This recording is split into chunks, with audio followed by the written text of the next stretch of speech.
The Adani Group has bagged India's largest redevelopment project with a bid of 5,069 crore rupees.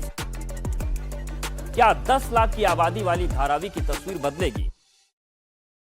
ಕೇವಲ 2.39 square kilometre ಪ್ರದೇಶದಲ್ಲಿ ಸುಮಾರು 10 ಲಕ್ಷ ಜನಸಂಖ್ಯೆ ಇರುವ ಈ ಧಾರಾವಿ ಸ್ಲಂ ಜಗತ್ತಿನ ಅತಿ ದೊಡ್ಡ ಸ್ಲಂ ಎಂದು ಹೆಸರುವಾಸಿಯಾಗಿದೆ.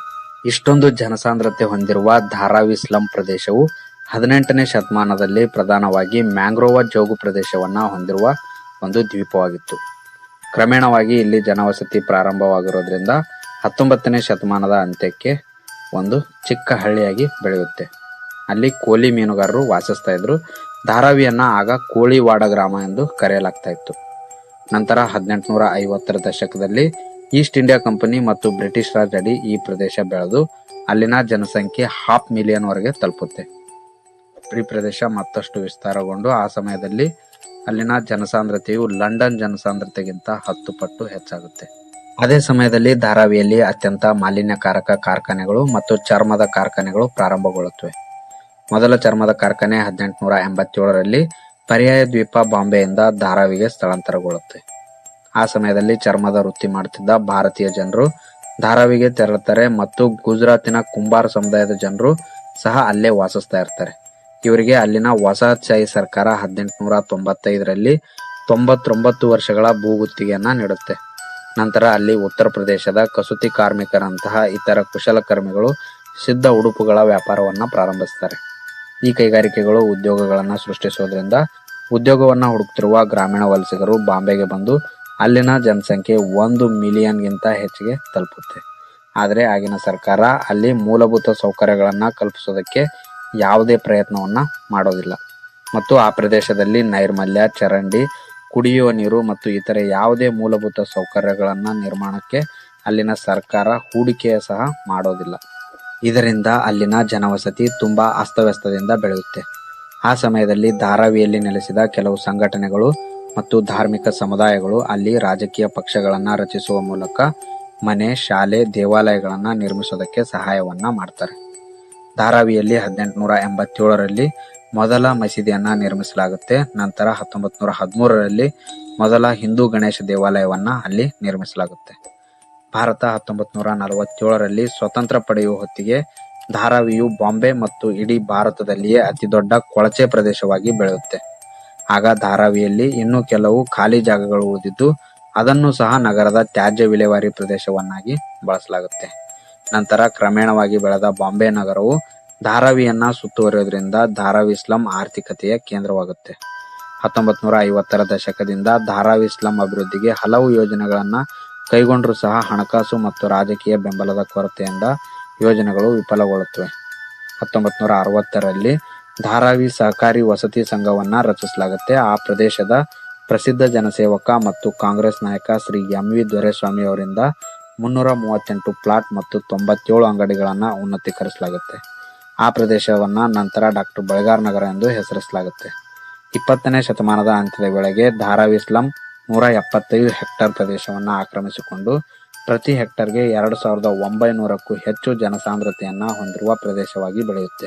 ಇದು ಧಾರಾವಿ ಸ್ಲಂನ ಹಿನ್ನೆಲೆಯಾದರೆ ಪ್ರಸ್ತುತ 2025ರ ಹೊತ್ತಿಗೆ ಕೂಡ ಧಾರಾವಿ ಕೊಳಚೆ ಪ್ರದೇಶವಾಗಿಯೇ ಉಳಿದಿದ್ದು, ಅದಲ್ಲದೆ ಇದು ಜಗತ್ತಿನ ಅತಿ ದೊಡ್ಡ ಸ್ಲಂ ಎಂದು ಹೆಸರುವಾಸಿಯಾಗಿದೆ. ಈ ಧಾರಾವಿ ಸ್ಲಂ ಕನಸುಗಳ ನಗರ, ಭಾರತದ ಆರ್ಥಿಕ ರಾಜಧಾನಿ ಮತ್ತು ದೊಡ್ಡ ದೊಡ್ಡ ಶ್ರೀಮಂತರು, ದೊಡ್ಡ ದೊಡ್ಡ ಬಿಲ್ಡಿಂಗ್ಗಳಿರುವ ನಗರವೆಂದೇ ಹೆಸರುವಾಸಿಯಾಗಿರುವ ಮುಂಬೈ ನಗರದ ಹೃದಯ ಭಾಗದಲ್ಲೇನೆ ಇದೆ.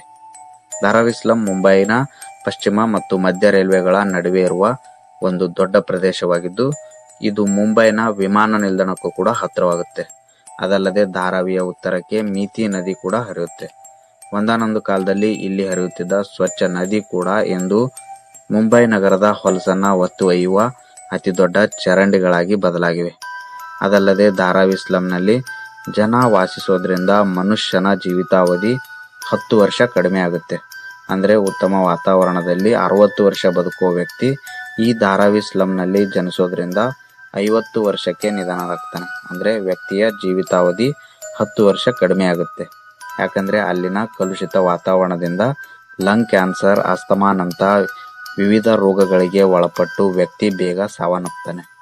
1896ರಲ್ಲಿ ಬಂದಿರುವ ಪ್ಲೇಗ್ ರೋಗದಿಂದ ಧಾರಾವಿಯಲ್ಲಿನ ಅರ್ಧದಷ್ಟು ಜನ ಮೃತಪಟ್ಟಿದ್ದಾರೆ.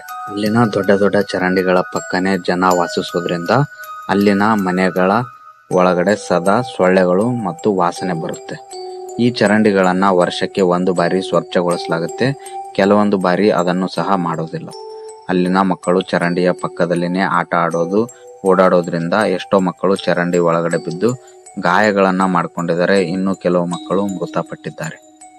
ಇನ್ನು ಮಳೆಗಾಲದಲ್ಲಂತೂ ಮಳೆ ನೀರಿನಿಂದ ಅಲ್ಲಿನ ಚರಂಡಿಗಳು ಮತ್ತಷ್ಟು ತುಂಬಿ ಹರಿದು ಜನರ ಮನೆಗಳಿಗೆ ಚರಂಡಿಯ ಹೊಲಸು ನೀರು ಸೇರಿ ಅಲ್ಲಿನ ಜನರಿಗೆ ಬದುಕುವುದೇ ತುಂಬಾ ಕಷ್ಟ ಆಗುತ್ತೆ. ಅಂತ ಸಂದರ್ಭದಲ್ಲಿಯೂ ಕೂಡ ಅಲ್ಲಿನ ಜನ ಮನೆಯ ಒಳಗೆ ಸೇರಿರುವ ನೀರನ್ನ ಖಾಲಿ ಮಾಡಿ ಮನೆಗಳನ್ನ ಸ್ವಚ್ಛಗೊಳಿಸಿ ಮತ್ತೆ ಅಲ್ಲೇ ವಾಸಿಸ್ತಾರೆ. ಧಾರಾವಿ ಸ್ಲಂನಲ್ಲಿ ಮನೆಗಳು ತುಂಬಾ ಚಿಕ್ಕದಾಗಿದ್ದು ಕೇವಲ 6 ಅಡಿ ಉದ್ದ 6 ಅಡಿ ಅಗಲವಿರುವ ಚಿಕ್ಕ ಮನೆಗಳಲ್ಲೇ 10 ರಿಂದ 15 ಜನ ವಾಸಿಸ್ತಾರೆ. ಒಂದರ ಮೇಲೊಂದು ರೂಮ್ಗಳನ್ನ ಕಟ್ಟಿಕೊಂಡು ಮೇಲಿನ ರೂಮ್ಗಳಿಗೆ ಹೋಗೋದಕ್ಕೆ ಕಬ್ಬಿಣದ ಮೆಟ್ಟಲುಗಳನ್ನ ಬಳಸ್ತಾರೆ. ಅಲ್ಲಿ ಒಂದೇ ರೂಮನ್ನ ಊಟದ ಸಮಯಕ್ಕೆ ಕಿಚನ್ ಆಗಿ, ಖಾಲಿ ಸಮಯದಲ್ಲಿ ಹಾಲ್ ಆಗಿ, ಮಲಗುವ ಸಮಯಕ್ಕೆ ಬೆಡ್ರೂಮ್ ಆಗಿ ಬಳಸ್ತಾರೆ. ಅಲ್ಲಿನ ರಸ್ತೆಗಳು ಎಷ್ಟು ಇಕ್ಕಟ್ಟಾಗಿವೆ ಅಂದ್ರೆ ಸೂರ್ಯನ ಕಿರಣಗಳು ಸಹ ಅಲ್ಲಿ ತಲುಪೋದಿಲ್ಲ. ಬೆಳಗಿನ ಜಾವ ಕೂಡ ನೀವು ಟಾರ್ಚ್ ಅನ್ನ ಹಾಕೊಂಡು ಓಡಾಡಬೇಕಾಗುತ್ತೆ. ಕೆಲವು ರಸ್ತೆಗಳಂತೂ ತುಂಬಾ ಹೊಲಸಾಗಿದ್ದು ರಸ್ತೆಯ ಮೇಲಿಂದಾನೇ ಚರಂಡಿಯ ನೀರು ಹರಿಯುತ್ತವೆ. ಅಂತ ಜಾಗದಲ್ಲಿನೇ ಮಕ್ಕಳು ಆಟ ಆಡ್ತಾರೆ ಮತ್ತು ಜನರು ಕೂಡ ಅಲ್ಲಿಂದಾನೇ ಓಡಾಡ್ತಾರೆ. ಅಲ್ಲಿ ಒಬ್ಬ ವ್ಯಕ್ತಿ ಓಡಾಡ್ಬೇಕಾದ್ರೆ ತನ್ನ ಕೈಯನ್ನು ಅಗಲ ಕೂಡ ಮಾಡೋದಕ್ಕಾಗಲ್ಲ, ಅಷ್ಟೊಂದು ಇಕ್ಕಟ್ಟಾದ ರಸ್ತೆಗಳಿದಾವೆ. ಜೊತೆಗೆ ಅಲ್ಲಿ ಓಡಾಡ್ಬೇಕಾದ್ರೆ ಕೆಲವು ವಯರ್ಗಳು ಸಹ ಜೋತಾಡ್ತಾ ನಿಮ್ಮ ತಲೆಗಳಿಗೆ ತಾಗುವಂತ ಸನ್ನಿವೇಶಗಳು ಸಹ ಕಂಡುಬರುತ್ತೆ.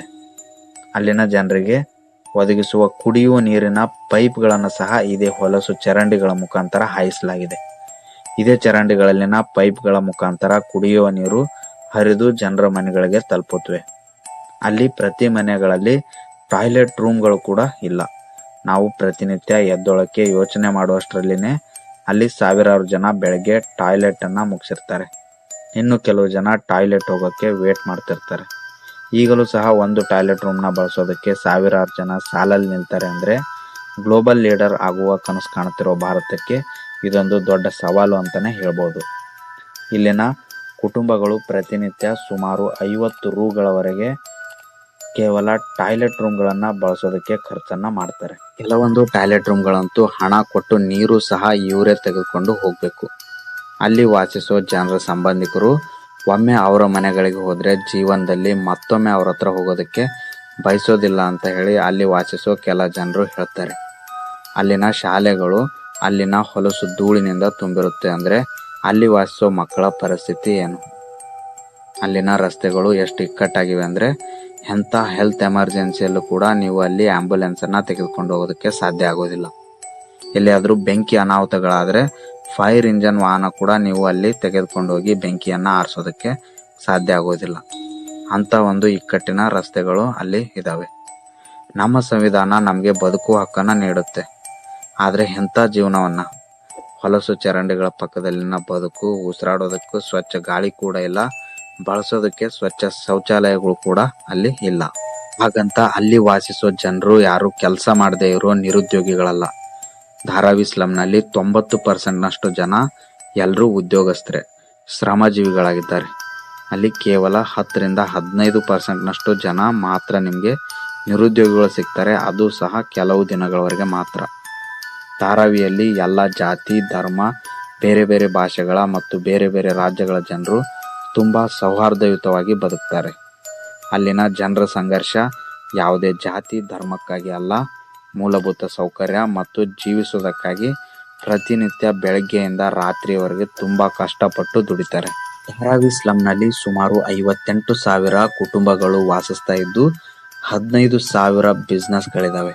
ಅದರಲ್ಲಿ 5,000 ಬಿಸ್ನೆಸ್ಗಳು ಸಿಂಗಲ್ ರೂಮ್ಗಳಲ್ಲಿ ರನ್ ಆಗುತ್ತೆ.